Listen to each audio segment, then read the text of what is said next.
El Señor esté con ustedes. Y con su espíritu.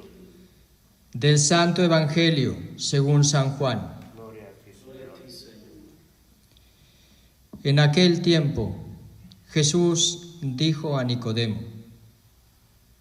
No te extrañes de que te haya dicho, tienen que renacer de lo alto.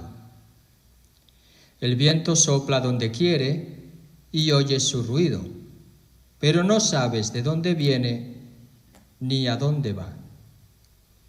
Así pasa con quien ha nacido del Espíritu. Nicodemo le preguntó entonces: ¿Cómo puede ser esto? Jesús le respondió: ¿Tú eres maestro de Israel y no sabes esto? Yo te aseguro que nosotros hablamos de lo que sabemos y damos testimonio de lo que hemos visto. Pero ustedes no aceptan nuestro testimonio. Si no creen cuando les hablo de las cosas de la tierra, ¿cómo creerán si les hablo de las celestiales? Nadie ha subido al cielo, sino el Hijo del Hombre, que bajó del cielo y está en el cielo. Así como Moisés levantó la serpiente en el desierto, así tiene que ser levantado el Hijo del Hombre, para que todo el que crea en él tenga vida eterna. Palabra del Señor. Gloria a ti, Señor Jesús. Sin duda, el Evangelio de San Juan se necesitaría mucho tiempo para ir explicándolo, así capítulo a capítulo, versículo a versículo. En las comunidades bíblicas llevamos 8 años y estamos en el capítulo 10 todavía del Evangelio de San Marcos. Porque cuando nos encontramos con la Biblia, y miren que a algunos les quieren decir que los católicos no leemos, ni oramos, ni meditamos, ni estudiamos la Biblia, ¿verdad? Y sin embargo, ¿cuál es nuestro alimento espiritual? Sino la palabra, que va a llegar a ser fortaleza y vida auténtica en nosotros en el sacramento, ¿verdad? Sobre todo la Eucaristía como fuente y culmen de nuestra vida. Pues aquí, desde el Evangelio de San Juan, cuando estamos en el capítulo 3, este texto dicen los expertos que es un texto programático.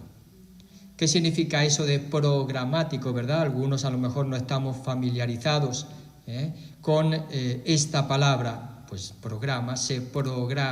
se programa lo que va a venir. Es como cuando uno ve una película y ya desde el inicio como que ya te lanza a la temática de qué se va a tratar la película. Uno ya sabe más o menos desde el inicio de qué se va a tratar, no sabe todavía cómo se va a desarrollar.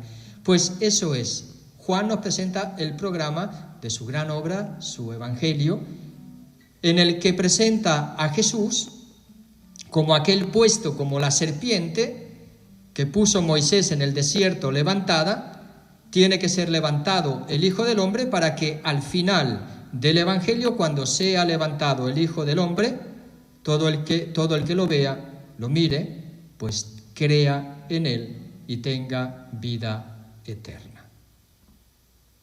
Por lo tanto, ese es el tema que va a desarrollar San Juan a lo largo de todo su Evangelio y que ya lo puso al principio, en el principio, cuando el Verbo se hace carne y el Verbo que es la luz que ilumina, es la vida y es la luz que ilumina a todo ser humano, ilumina por medio de la fe y se va a convertir, final del Evangelio de San Juan, de nuevo. Todo esto, muchas cosas se podían haber escrito y han sido, pero aquí hemos presentado todo aquello que necesitan. ¿Para qué? Para que crean en Él y creyendo en Él tengan vida eterna. Y eso va a ser el Evangelio de San Juan, esa vida eterna que nos viene por medio de la fe en Jesucristo y que va a hacer en el sacramento nacido del agua y del Espíritu, va a hacer de nosotros personas espirituales, que van a vivir no según la carne, nos dirá San Pablo, sino según el Espíritu. Y aquí tenemos el Evangelio, los Hechos de los Apóstoles, que nos cuentan cómo vive o cómo vivía la comunidad, precisamente esa vida nueva, guiada por la libertad del Espíritu. Una libertad tal que hacía que incluso eran libres de los bienes materiales.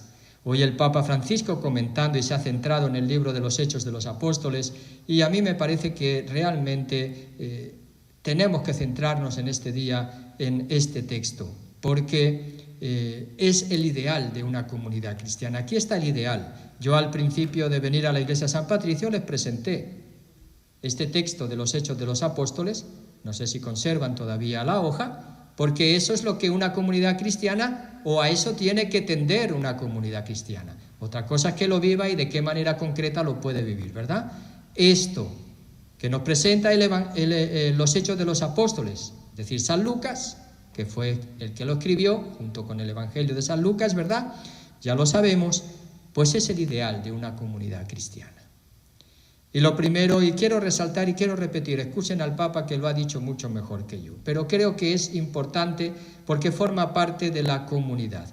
El Papa ha subrayado que vivían en la armonía, tenían un solo corazón y una sola alma, y lo poseían todo en común y nadie consideraba suyo nada de lo que tenía. Vivían en armonía. También hay que decir que esto duró muy poco, pero quedó ahí. Y quedó ahí para que todos los cristianos lo tuviésemos en nuestra mente y en nuestro corazón, como la meta, como el ideal que tenemos que perseguir. Quizás no realizado, pero no lo tenemos que olvidar como horizonte, como meta en la vida, sobre todo en una comunidad cristiana. Y esa armonía y unidad que reina en la comunidad, dice, se va rompiendo solamente por tres principales motivos. Y decía el Papa en esta mañana, el primer motivo es el dinero. Cuando en una comunidad se mezcla el dinero con el querer vivir la novedad del Espíritu Santo, ahí las cosas empiezan a ser ambiguas. Cuando ya hay alguien que empieza a proponer negocios, que quiere vender cosas, que quiere proponerte algo para que así pueda vender más de aquí o vender más de allí, que lo único que le preocupa es hacer actividades para sacar fondos, que lo único que, o en el único sitio donde se le ve, es donde están los billetes verdes. La armonía se va a romper. Y se va a romper porque hay un interés. Quien dice dinero, dice ambición. Quien dice ambición, dice interés propio. Quien dice dinero, ambición, interés propio. Lo que rompe la armonía en una comunidad es que yo tenga intereses fuera de aquellos que son los intereses de Cristo. Eso es lo que rompe la armonía en una comunidad. En segundo lugar, dice el Papa, la vanidad. La vanidad rompe la armonía, porque la vanidad hace que yo actúe en la comunidad para ser visto, para ser apreciado,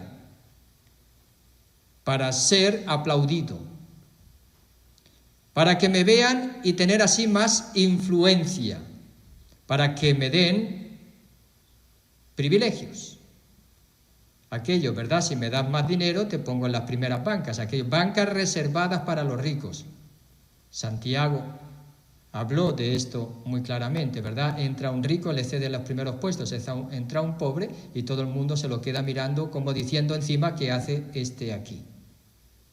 Pues puede pasar en nuestra comunidad que la vanidad rompe la armonía. ¿Por qué? Porque ya no se actúa para servir a la comunidad, sino que se actúa para obtener el reconocimiento. Eso se manifiesta de una manera muy particular. ¿Quién tiene intereses? ¿Quién actúa por vanidad? Lo primero el primer signo el que se manifiesta es ir contra la autoridad.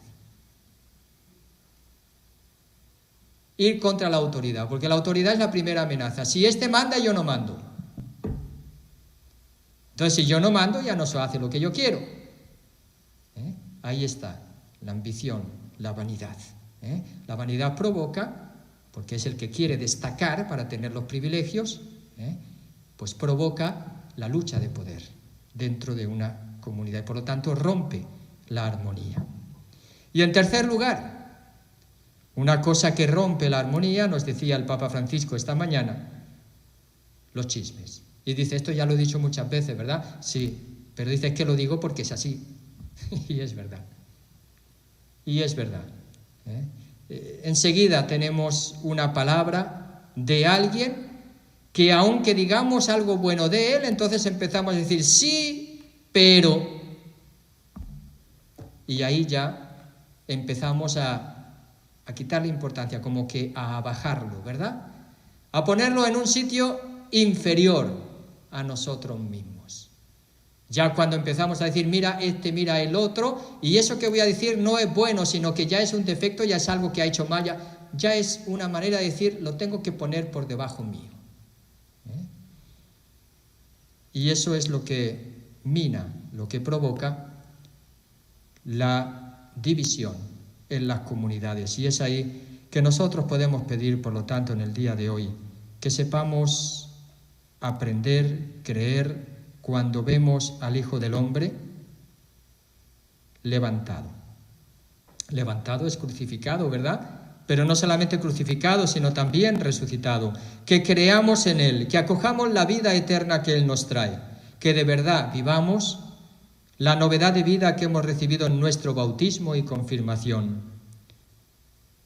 Que ese peño, que esa anticipación de la vida eterna, que es la Eucaristía, se haga vida fraterna entre nosotros. Y que nosotros seamos librados y también busquemos dentro de nuestro corazón a ver si no hay esa atadura o esas esclavitudes de la carne, como son el apego al dinero, a los intereses propios, al aprecio de los demás, a los privilegios, al ser considerado más que, o incluso aquellas veces en las que también por nuestra boca hablamos mal de alguien o simplemente no le damos importancia o queremos que se le ignore o queremos que simplemente no se le considere en la comunidad el chisme, por medio del chisme, que nos libre también Dios de este chisme, para que también como los discípulos no perdamos de vista a dónde vamos, porque si perdemos a dónde vamos, es ahí cuando perdemos el horizonte, no solamente el horizonte a dónde vamos, sino el presente de qué tenemos que hacer. Si no sabemos a dónde vamos, no vamos a percibir bien qué tenemos que hacer. Y recuerden que el ideal es tener un solo corazón, una sola alma, compartir y ayudarnos los unos a los otros, y eso va a ser hasta compartir los bienes que se poseen. Hoy lo tenemos que vivir desde la fraternidad, pero yo creo que una comunidad cristiana creativa puede buscar otras maneras de vivir como esas comunidades que nos presentan los Hechos de los Apóstoles.